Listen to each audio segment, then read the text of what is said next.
Ya Ah, ingresé, profe. Ya está. bueno, listo.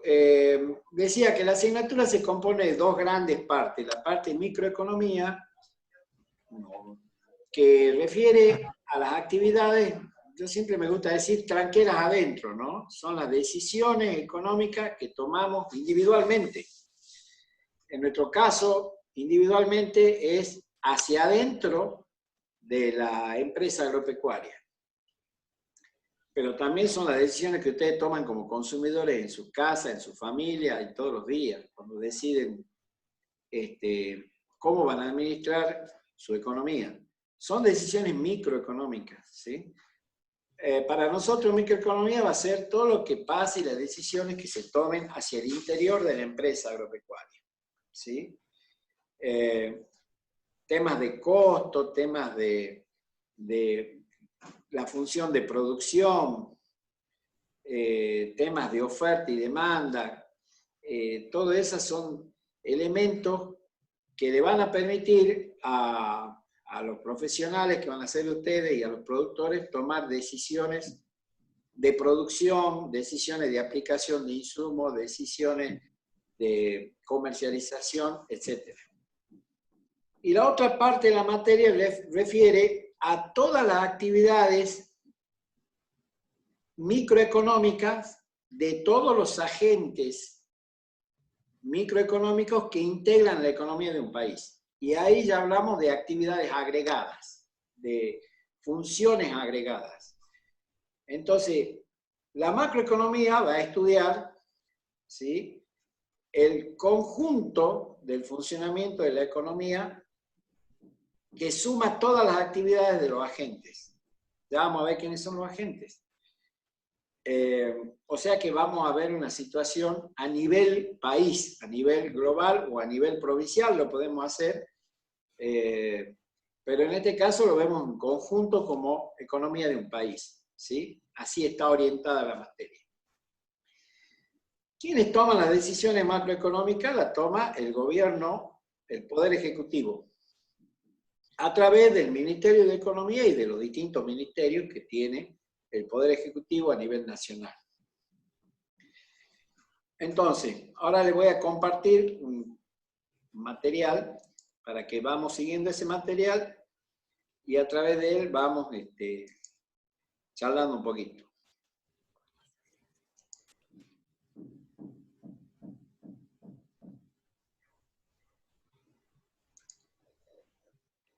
Bárbaro.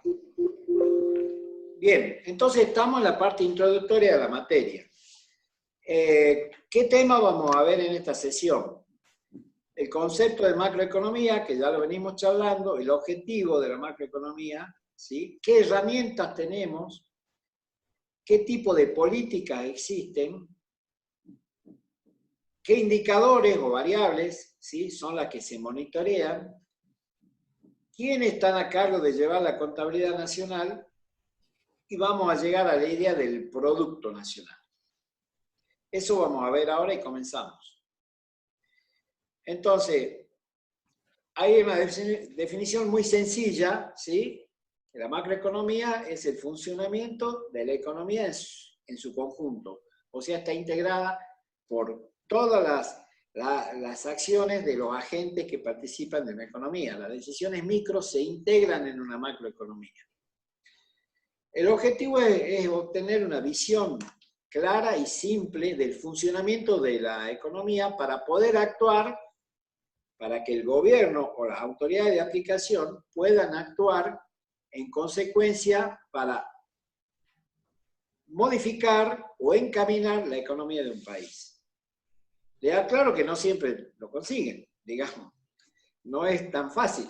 Están las herramientas, pero la economía es una ciencia social, no es una matemática, con lo cual, digamos, a veces las intenciones de manejar, por ejemplo, las intenciones de manejar el precio del dólar o la inflación que tenemos hoy, yo estoy seguro que todos tienen buenas intenciones del Ministerio de Economía. Ahora, que puedan manejarla o que les salga bien es otro tema, ¿sí? Con lo cual, digamos, las herramientas existen, pero no es fácil y Y al ser una ciencia social, como les digo, no hay una receta, hay que ir manejando. Y ya vamos a ver que hay una serie de herramientas, una serie de elementos que le va a permitir a la autoridad de aplicación modificar o ir cambiando el rumbo de la economía, según las necesidades. La herramienta es el diseño de políticas, ¿sí? Políticas macroeconómicas, que son un conjunto de medidas de gobierno para influenciar en la marcha de la economía. ¿Qué tipo de políticas tenemos? Que son las herramientas, algunos ejemplos, que son las más importantes. Y cada una de estas la vamos a ir desarrollando a lo largo del curso. Política monetaria, vamos familiarizándonos con la terminología de economía, ¿sí? Que tiene una terminología especial.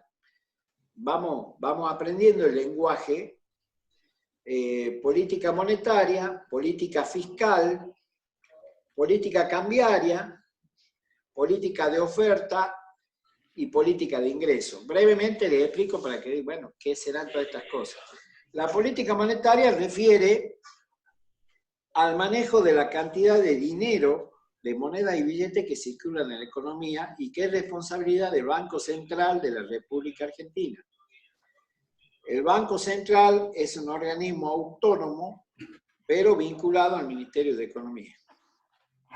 Ya en su momento vamos a ver las funciones del Banco Central, pero por lo pronto vamos a decir que es el que regula la cantidad de moneda y de billetes que circulan en la economía y que además custodian las reservas del país y es el superintendente, o sea, el que lo controla a los bancos comerciales.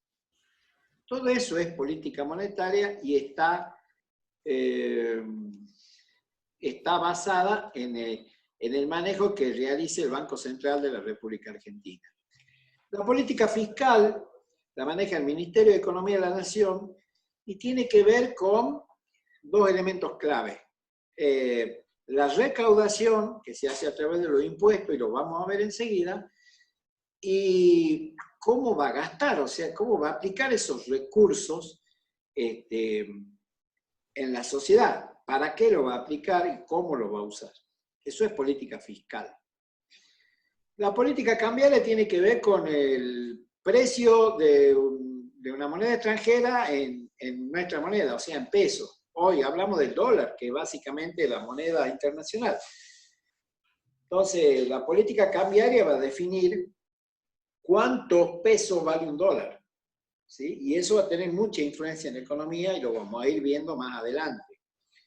La política de oferta tiene que ver con las actividades que el gobierno quiere promocionar o quiere desalentar. Entonces hay una serie de medidas, por ejemplo, impuestos, para alentar o desalentar determinadas actividades productivas, ¿sí? Eso es una política de oferta. Y la política de ingresos tiene que ver con la fijación del salario, por ejemplo, el salario mínimo vital y móvil. Es una política de ingreso. Hoy el salario mínimo vital y móvil está en el orden de los 16.875 pesos. O sea que, ¿qué dice el gobierno con esta política de ingresos? Que ningún trabajador registrado de la República Argentina que trabaje 44 horas semanales puede ganar menos de 16.875 pesos. Eso es una definición de una política de ingresos. Entonces, todas estas cosas las vamos a ir a lo largo del curso, vamos a ir explorándolas y comprendiéndolas. Esto es simplemente un enunciado de a qué se dedica la macroeconomía. Bien, ¿qué quiere hacer el gobierno con la macroeconomía? ¿Sí? Intentar controlar la economía a través de una serie de indicadores macroeconómicos que son las variables claves. Estas son algunas, estas que están puestas acá son las más importantes, pero hay muchas más, ¿sí? Pero van a ver ustedes, por ejemplo, la inflación, ¿sí? Que se monitorea a través del índice de precios, y vamos a ir viendo nosotros después qué es un índice de precios en otra clase, ¿sí? Y la inflación, uno supone que todo el mundo está generalizado, digamos, tiene un conocimiento por lo menos vago de lo que es la inflación, pero es el aumento de precios, ¿sí? De todos los bienes y servicios, del conjunto de bienes y servicios de la economía.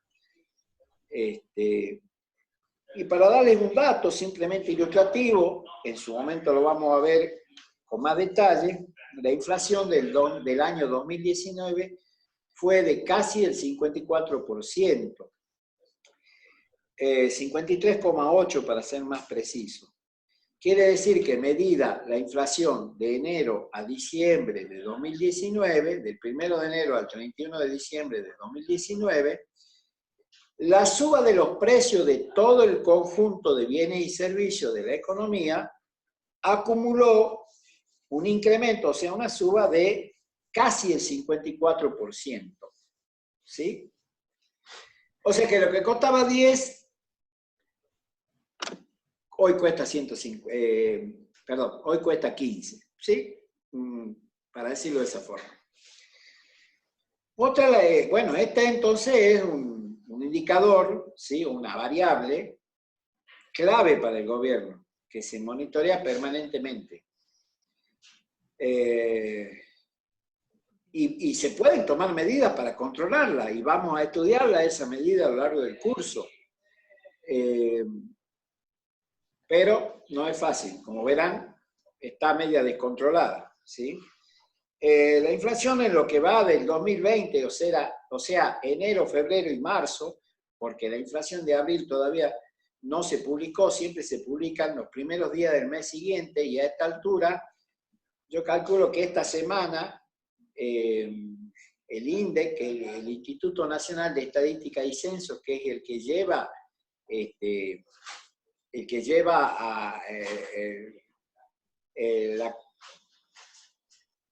el manejo de la inflación, el monitoreo de la inflación, va a ser el anuncio, pero hasta el momento, enero, febrero y marzo, o sea, el primer trimestre, tenemos acumulado un 7,6% de suba de precios de todos los bienes y servicios que integran la economía. Si tomamos las puntas marzo del 2019, marzo del 2020, tenemos una inflación acumulada interanual, así se dice, interanual, del 48,4%. Recuerden que la inflación, que les dije, del 2019 fue del 53,8, casi 54. Ahora, midiendo de marzo a marzo, estamos un poquito mejor. Estamos en el orden del 48% de inflación, tomando el último año, de marzo, o sea, del 1 de abril al 31 de marzo. Entonces, nosotros podemos tomar cualquier mes, junio, julio, y hacemos de julio a julio o de junio a junio, y hablamos de que eso es interanual, ¿sí? Pasamos al otro indicador muy importante, que es el desempleo, que se mide a través de la tasa de desempleo, que vamos a ver en su momento cuando veamos empleo y desempleo. Vamos a ver cómo se calcula esa tasa, pero por lo pronto vamos a decir que el desempleo, la desocupación, que es lo mismo del cuarto trimestre, o sea, del último trimestre del 2019, esta se mide trimestralmente, fue del 8,9%, 9%, y según algunos datos hoy estaría arriba del 10%. De la población económicamente activa. Yo ahora les doy una serie de terminología para que vamos amigándonos con los términos económicos, ¿sí? De la población económicamente activa. No es de toda la población. Cuando ustedes vean que hay la tasa de desocupación es del 9%, no quiere decir que el 9% de los 45 millones de habitantes está desocupado. Porque los 45 millones de habitantes no forman parte de la población económicamente activa. Hay jubilados, hay niños menores de 15 años que no están en edad de trabajar, entonces no se los considera, sino que la población económicamente activa es la que está comprendida entre ciertas edades, entre 15 y 64 años, ¿sí? Y que además tiene predisposición para trabajar. Porque, por ejemplo, a ver, ustedes son todos estudiantes, yo no sé cuántos de ustedes buscan trabajo, ¿sí? Posiblemente muchos busquen y haya otros muchos que no lo busquen. Si no lo buscan al trabajo, no forman parte de la población económicamente activa, sino que forman parte de la población económicamente inactiva, como si fuera un jubilado o un niño, porque si bien es cierto, están en edad de trabajar, no buscan trabajo porque están estudiando. Y tienen alguien que le está pagando los estudios, un papá o una mamá. Hay otros que no tienen esa posibilidad y buscarán trabajo si forman parte de la población económicamente activa, o sea, la PEA. Eso se llama la PEA. Marcela y Susana, estén atentos al chat. Ustedes alguna duda la escriben, porque yo al tener ya compartir la pantalla ya no veo el chat. ¿Sí? Está bien. Bueno. Después tenemos otro indicador que es muy importante, que es el crecimiento. Crecimiento de la economía, ¿sí? Que es la variación del PBI o PIB, también lo van a ver en alguna literatura, el PIB, que es el Producto Bruto Interno. Adrián, ¿Sí? ¿se escuchan? Porque acá en el departamento de al lado están golpeando, haciendo ruido. Cualquier cosa, silencianos, si se escucha. Sí, se escucha, pero no mucho. Ah, bueno. Bien, decía que otra variable clave es el Producto Bruto Interno, o en general el producto, que vamos a ver en la clase que viene. ¿Sí? Eso es equivalente a decir, ¿qué es el producto? Es la riqueza del país. Entonces, estudiamos cómo varía esa riqueza del país. El año pasado fuimos más ricos que este año en el conjunto de la economía, o sea, ¿se produjeron más bienes y servicios? Esa es la pregunta. Y respecto de hace 10 años, y respecto de hace 50 años. Entonces, la variación de ese Producto Bruto nos va a ir diciendo cómo va nuestra economía. Los argentinos cada día somos más, ¿sí? O sea, si tenemos una torta, ¿sí? Para 40 millones de habitantes, si cuando seamos 45 millones de habitantes tenemos la misma torta, tenemos un problema, porque quiere decir que todos somos más pobres. Lo que nosotros tenemos es que tratar de ampliar la torta para que todos podamos tener oportunidades de comer la misma porción de torta, o más torta, que sería lo ideal. Eso se llama crecimiento de la economía. Ahora, si cada vez comemos menos torta, quiere decir que nos estamos achicando. Si nos estamos achicando, nos estamos empobreciendo. Perdón. ¿Dónde tengo los datos de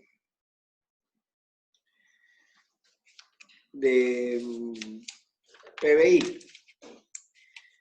El PBI del año pasado, medido hasta diciembre del 2019, fue de 361.500 millones de dólares.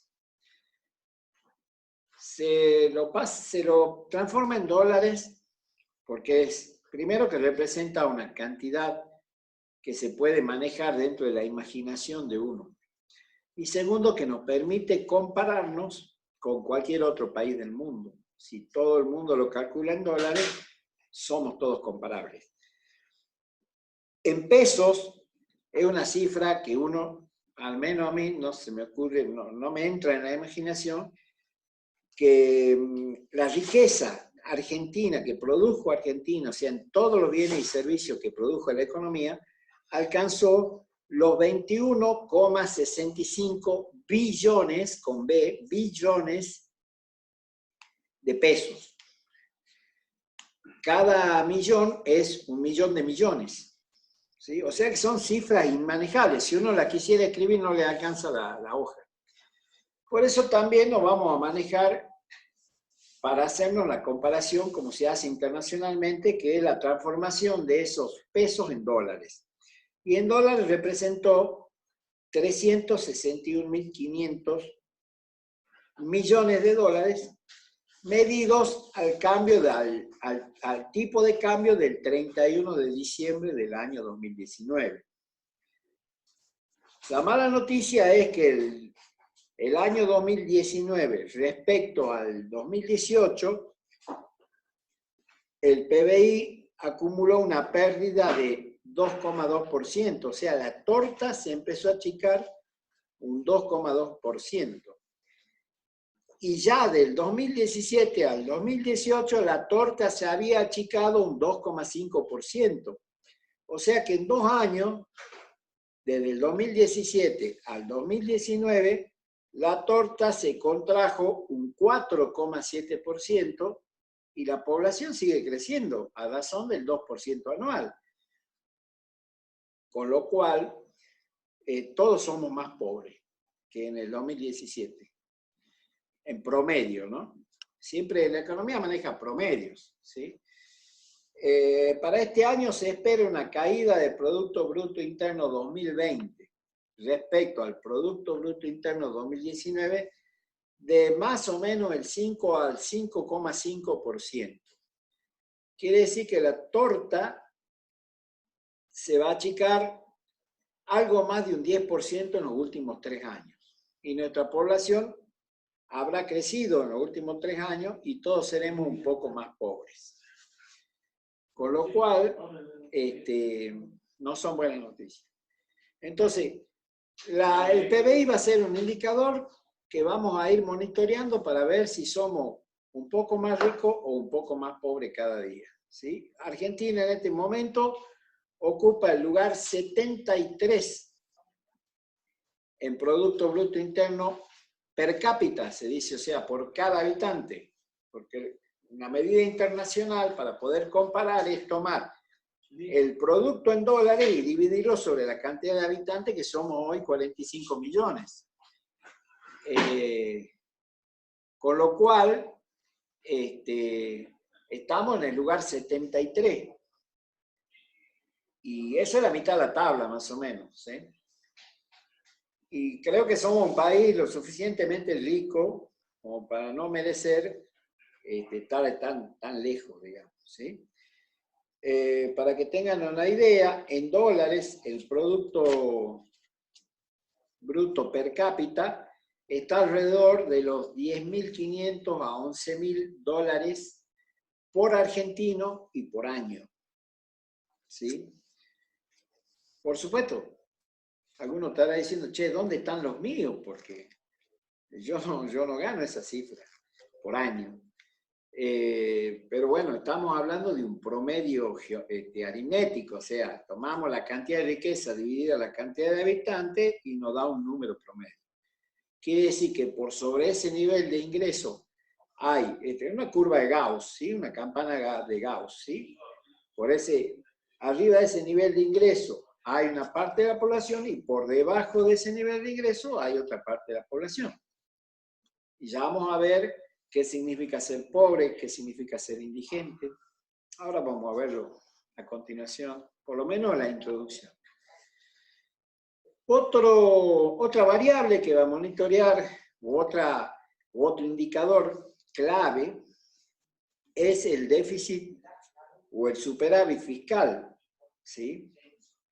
Que cuando se dice déficit o superávit público, quiere decir del Estado, ¿sí? Y todo lo que sea del Estado es fiscal, ¿sí? Entonces, a través del déficit o el superávit, acá está puesto el déficit porque generalmente estamos en déficit, entonces vamos a hablar de déficit, tiene que ver con, es lo que pasa en las economías domésticas, o sea, en las familias, ¿no? Cuando uno gasta más de lo que gana, ¿sí? O sea, yo gano 10 y gasto 12, o gasto 11, o gasto 10,50, pero cuando uno gasta más de lo que gana, tiene un déficit, ¿sí? ¿Y cómo es posible gastar más de lo que gana? Y es posible porque si alguien me da un préstamo, o yo agarro la tarjeta de crédito, ¿sí? Y la hago de goma, en vez de que sea de plástico, la hago de goma, y voy a gastar más de lo que gano. En algún momento no voy a poder pagar, voy a tener un problema. Eso es el déficit fiscal. Y nuestro país, hace un rato leí un artículo que decía 80 años de déficit fiscal. Somos un país deficitario, lamentablemente. Salvo pequeños y cortos periodos de la historia económica, siempre vivimos con déficit. ¿Y cómo se puede vivir con déficit? Y conviviendo con la novia del déficit. ¿Quién es la novia del déficit? La deuda externa, ¿sí? Alguien nos presta para que podamos seguir viviendo con déficit. Y esa es la gran y abultada deuda externa que tiene el país, ¿sí? Con el extranjero y con los nacionales, porque también le pide prestado el Estado a los ciudadanos argentinos. Y cuando ya no alcanza la plata, le pide prestado al Banco Mundial, le pide prestado al Fondo Monetario Internacional, o le pide prestado a la banca internacional o a los países, ¿sí? Entonces Argentina es un eterno deudor. ¿Por qué es un eterno deficitario? Porque gasta más de lo que recauda, ¿sí? ¿Y por qué gasta más que lo que recauda? ¿Porque recauda poco o porque gasta demasiado? Y bueno, porque ¿cómo se recauda? A través de los impuestos, ¿sí? Pero Argentina tiene una de las presiones impositivas más altas del planeta, ¿sí? Más alta del mundo. Entonces no es que sean bajos los impuestos. Acá hay un problema que no estamos administrando los gastos, ¿sí? Justificadamente o injustificadamente, acá estamos con un problema de que estamos gastando más de lo que ingresamos. Esto en una casa es una bancarrota. A nivel país, bueno, también es una bancarrota. Tenemos deudas que tenemos que estar permanentemente refinanciando. Hoy en estos momentos, en este preciso instante, estamos viendo de renegociar la deuda que tenemos con los bonistas, porque ¿qué son los bonistas? Son los que nos prestan la plata. No es que vos me das la mano y yo te presto la plata, no. Vos me das un bono que me dice que vos me vas a pagar en determinadas condiciones y yo te presto la plata. Entonces vos sos tenedor de un bono que representa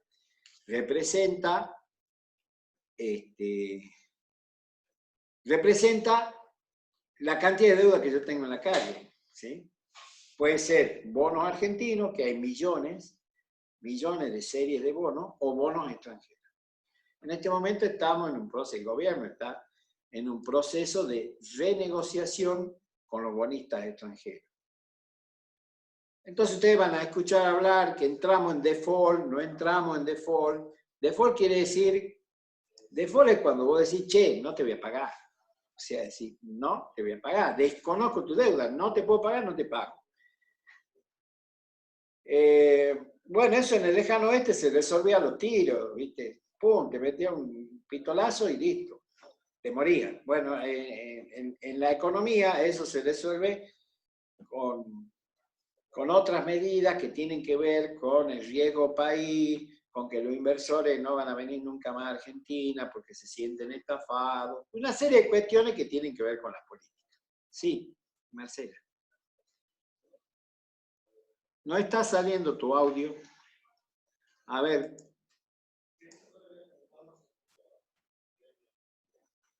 No sé por qué, si vos te...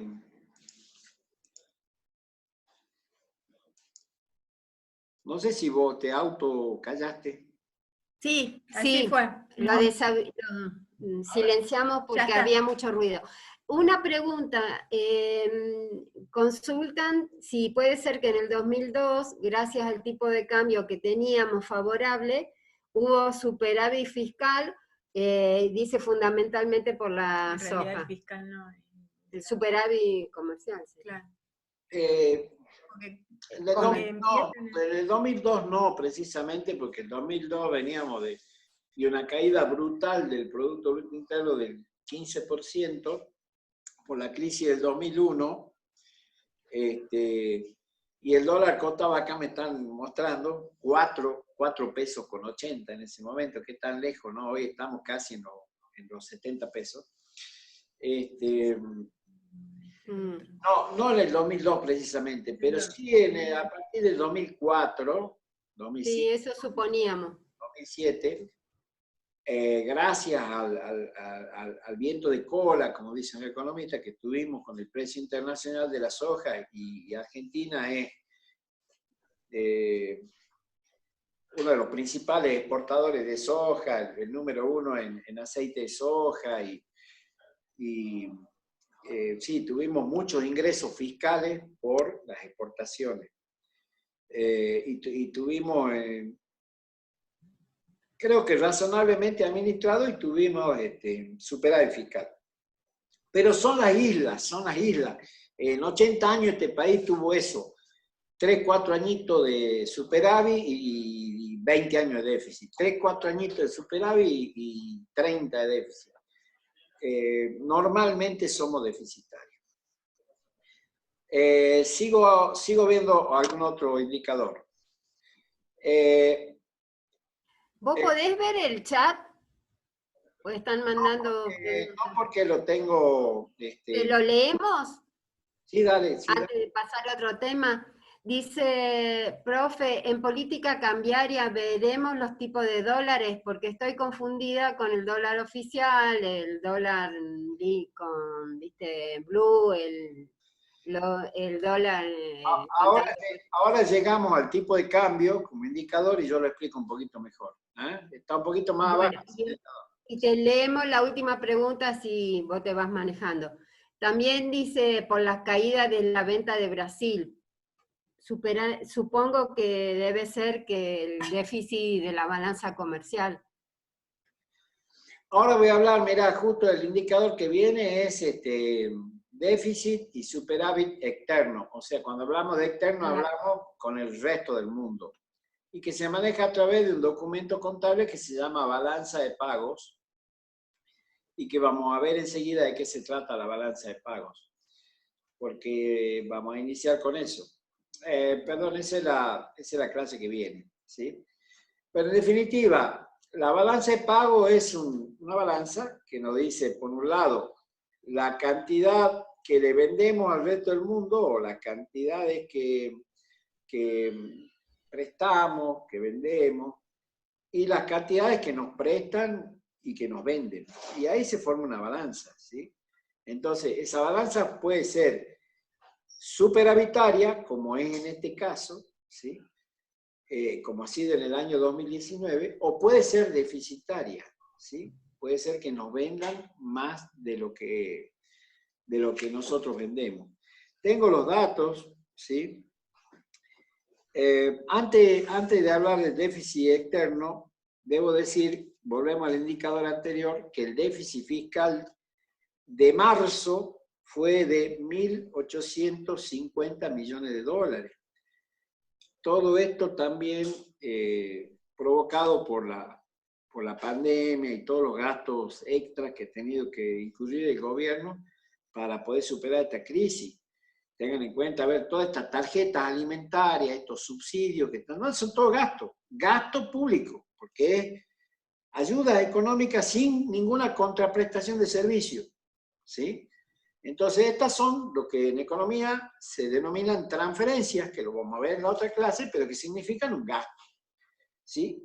Ese gasto, obviamente, que va abultando el déficit.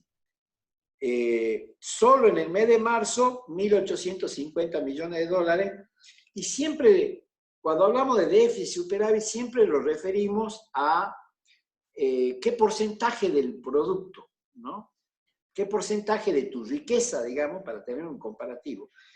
Y en el mes de marzo, solo en el mes de marzo, ese déficit representa un 0.44%, o sea, menos del 0,5% de nuestro Producto Bruto Interno, que como les dije hace rato, en el 2019 fue de 361.500 millones de dólares. El acumulado del año de nuestro país está alrededor del 4% del PBI, ¿sí? 4 al 5% del PBI, nuestro déficit.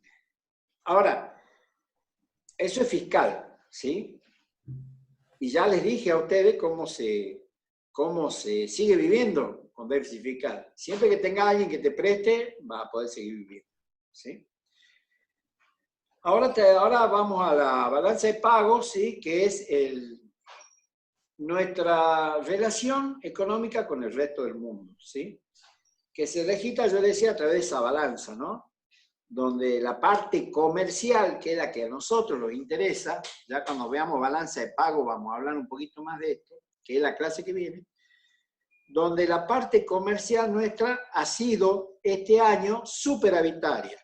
Perdón, este año quiero decir medido al 31 de diciembre de 2019, ¿sí? Ha sido superavitaria porque hemos tenido exportaciones, o sea, ventas al extranjero, por 65.115, pero redondeemos, 65.000 millones de dólares, ¿sí? Y hemos importado, o sea, hemos traído bienes y servicios desde el extranjero a nuestra economía por 49.152 millones de dólares, 49.000 para redondear.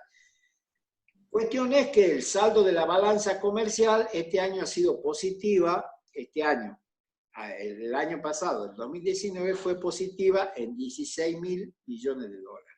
Es una buena noticia, porque eso también nos va a permitir pagar nuestro déficit público, ¿sí? Acá en este caso, la balanza comercial está apalancando el déficit público que tenemos a nivel interno, pero bueno, no alcanza, pero ayuda, ¿sí? Bien, sigamos. Otro indicador es el tipo de cambio, y ahí viene un poco para contestar la pregunta, esta duda que viene escrito en el chat. ¿Qué es el precio de la moneda extranjera? En nuestro caso, como la economía se nos ha entrado en un periodo crítico de ebullición, tenemos como muchos tipos de cambio.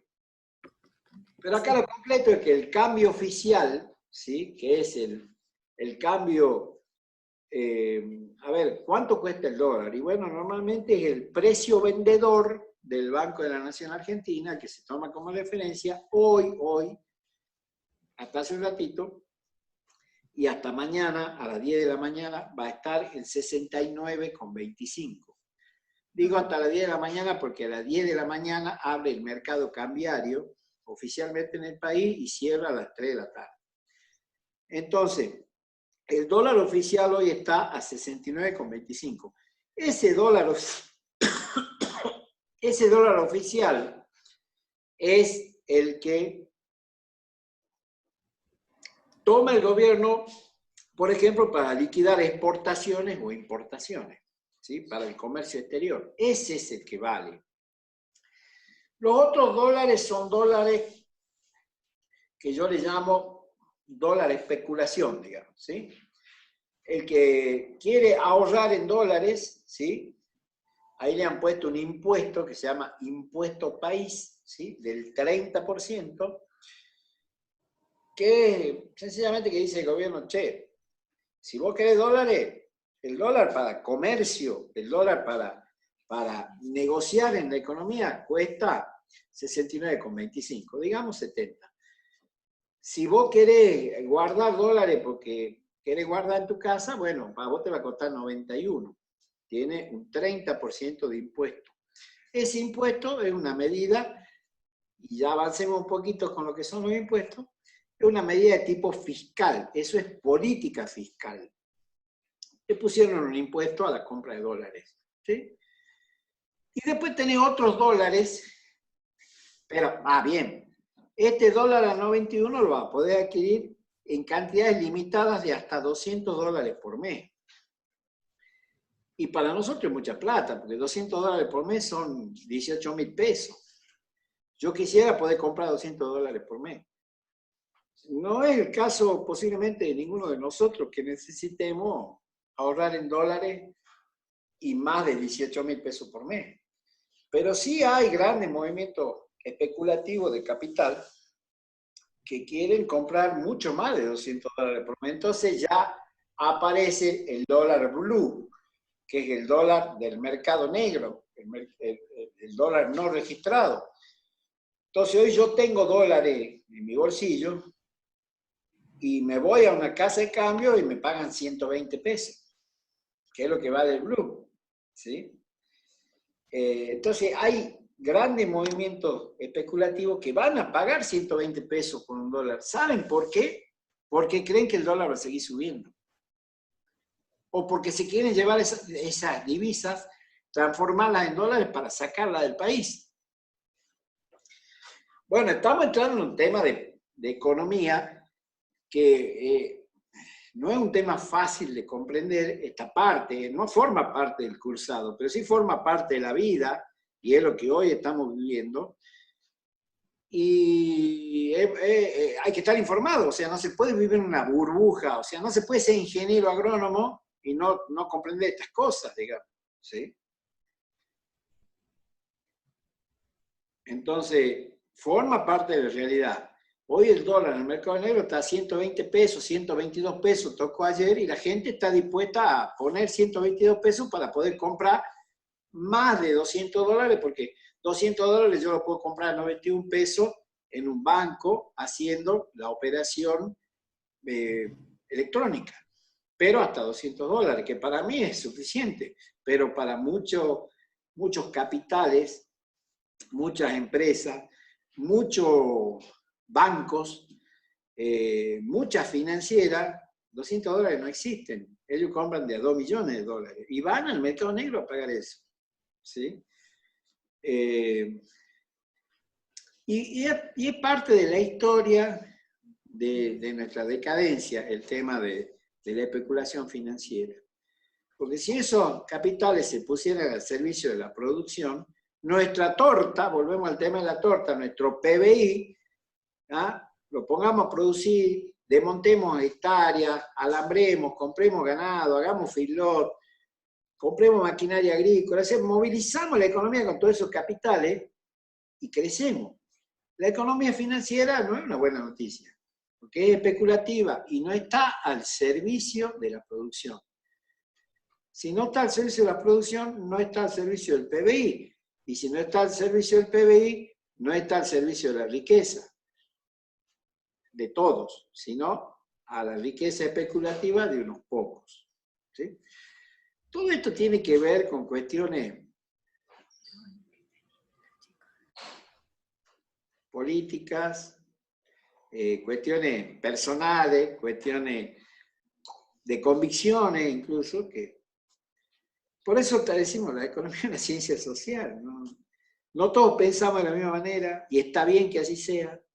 No todos estamos de acuerdo con todo lo que pasa, y está bien que así sea. Y no todos tienen que estar de acuerdo incluso, y esto es un mensaje para el resto del cursado, con lo que yo digo. Porque lo que yo digo también tiene mucho, yo trato de ser objetivo, pero tiene mucho de opinión, ¿sí? El que esté en el mercado de la especulación financiera va a decir, bueno, pero yo no estoy de acuerdo con vos, y me parece bien que no esté de acuerdo conmigo. Y ustedes también, me parece bárbaro que no estén de acuerdo conmigo. Aprendan a pensar y cada uno armar su síntesis de lo que quieren de la vida. O sea, la cátedra de economía no le va a decir a ustedes cómo tiene que ser la economía. La cátedra de economía le va a dar la herramienta, esto que estamos charlando ahora, discutiendo, conversando. Nadie conversa, pero todo lo que estamos ahora tratando de transferirle es para que ustedes armen su propio criterio de cómo tiene que ser su vida misma, digamos, sus convicciones. Ustedes armen, nosotros les damos la herramienta. Y ustedes armen su propia historia. No es la historia del profesor ni de la profesora. Hay otras preguntas, Adrián. Sí. No, uno es, ¿por qué el tema de la corrida cambiaria? ¿Por qué se producen? Y bueno, y preguntan del dólar MIP y el dólar, el contado con liqui, pero eso... Si están incluidas en el dólar blue. No sé qué es. Sí, el contado con liqui es nada más, o el dólar bolsa, que también le llaman, es nada más que forma parte de la especulación financiera y es nada más que un mecanismo para fugar divisas del país, porque vos para comprar contado con liqui tenés que tener una cuenta en el extranjero y transferida, comprar a través de un banco extranjero en pesos, un mecanismo complejo, pero legal, que lo único que hace es sacar los dólares del país y llevarse al otro lado. Y que tiene que ver también con la corrida cambiaria. ¿Qué es la corrida cambiaria? Es cuando la gente dice, yo quiero dólares. ¿Por qué quiero dólares? Y porque con la inflación que hay, que parece que va a haber, yo no me quiero quedar con estos pesos. ¿Sí? Porque el peso cada vez vale menos. O sea, esto lo vamos a ver cuando veamos qué es lo nominal y qué es lo real en términos de economía. ¿Sí?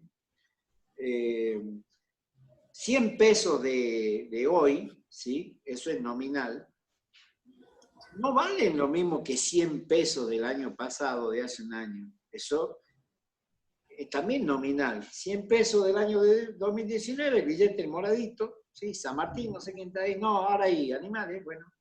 De ese moradito de hace un año, es el mismo moradito de este año, pero no vale lo mismo. O sea, yo el año pasado me compraba 2 cervezas con moradito y ahora me compro una. Algo está pasando. Quiere decir que el moradito pierde valor y el verde, ese que se llama dólar, gana valor. Entonces, ¿a qué obedece la corrida bancaria? Que nadie quiere los pesos. Todos quieren protegerse en dólar porque el dólar sube. Y yo gano cuando el dólar sube. Porque por cada subida del dólar a mí me dan más moradito el día que lo quiera cambiar. ¿Se entiende? Entonces la gente...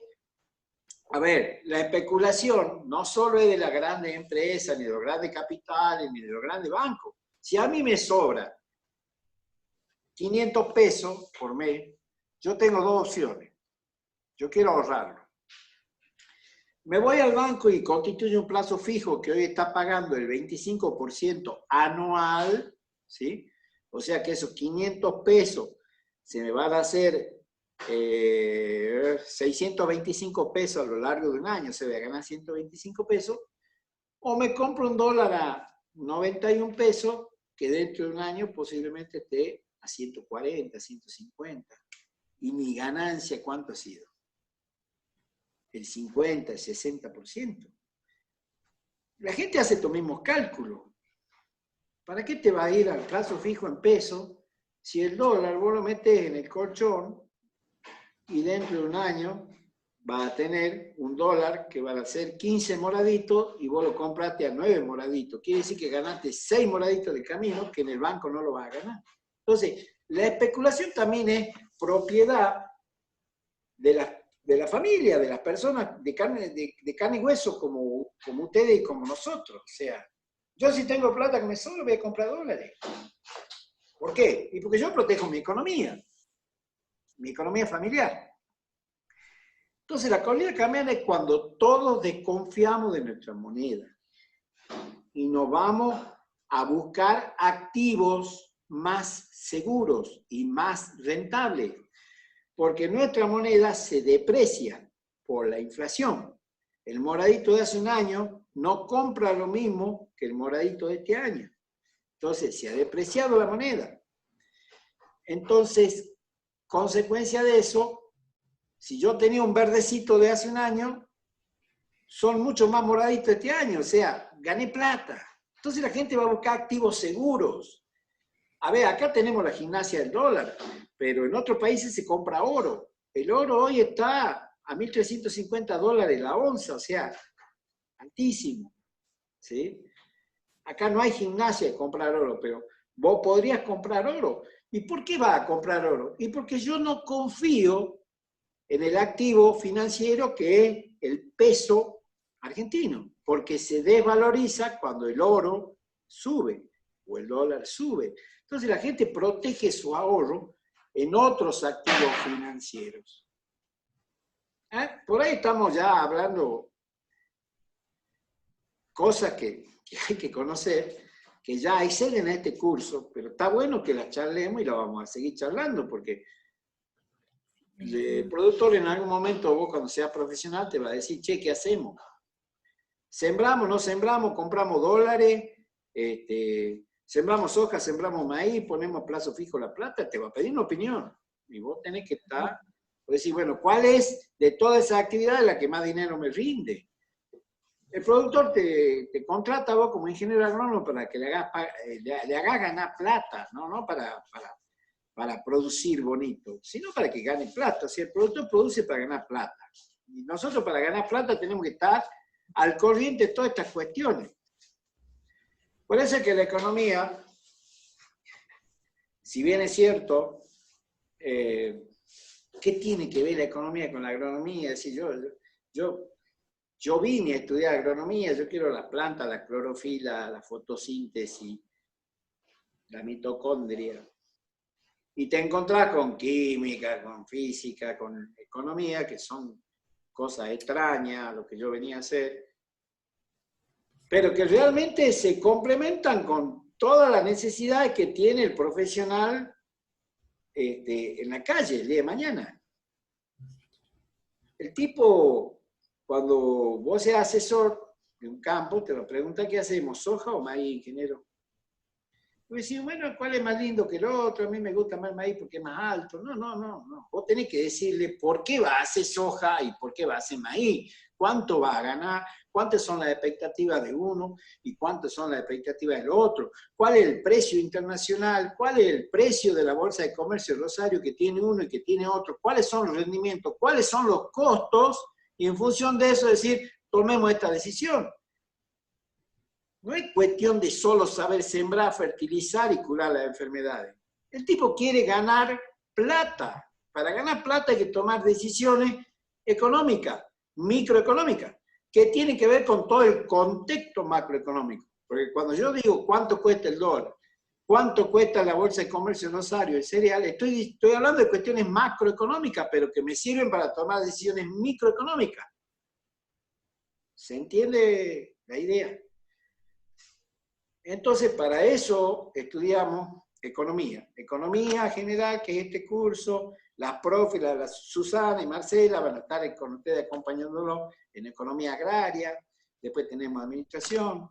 Y después tenemos legislación. Estos 4, ¿hay alguien más que quiere entrar? Sí, es un alumno que se le terminó la carga y ahora cargó y quiere entrar otra vez. Bien. El crédito, en realidad, no la carga. No, ya no me fijo en el horario porque me mandó un mensaje Zoom que me hace un regalo, no sé qué, y que me ampliaba el horario, que yo lo use como quiera. Bueno, listo. Si no, ya estaría cerrando la sesión e iniciando una nueva. Pero vamos, mientras esto ande, vamos, ¿sí? Una alumna pregunta cómo puede afectar la creación de dinero para cubrir las AUH y todos los... bueno, ingresos que están dando ahora. Esto es política. ¿Cómo podría afectar la inflación? No sé si se va a hablar después o... Se va a hablar en su momento cuando veamos política monetaria. Ahora respondo rápido. Lo vamos a dejar, lo anotamos en todo caso. Yo respondo rápido ahora y después lo vamos a ver con mayor profundidad cuando veamos política monetaria. Pero rápidamente te digo, esto es una bomba de tiempo para la inflación. Esto es una bomba de tiempo para la inflación. Esto va a influir en la inflación y de hecho la inflación esperada de este mes es bastante superior a la del mes pasado porque todo este manejo, digamos, de emisión monetaria, estamos emitiendo dinero. O sea, ¿qué es emitir dinero? Es agarrar una impresora láser y un pedazo de papel y hacer billete. Eso es lo que hace el Banco Central. Pero toda esta emisión de dinero, si no va respaldada por el aumento del producto, del PBI, ¿sí? Va directamente a suba de precio. Pero bueno, entendamos también que es una medida de emergencia, ¿no? Es una medida de emergencia. Aumento del producto no va a haber desde el vamos, ya están calculando que el PBI se va a contraer un 5,5%, si esto no mejora y si empeora, se va a contraer más. Si vos a eso, esto es así, ya lo vamos a hacer el ejercicio el día que nos encontremos, ¿sí? Si vos tenés 2 naranjas y cada naranja vale 1 peso, ¿sí? Y en el mercado hay 4 pesos, porque nos hemos dedicado a emitir, y nuestro producto en realidad son 2 naranjas. Y hay que el valor son 2 pesos. Y si hay 4 pesos en la calle, ¿a quién le vendo la naranja?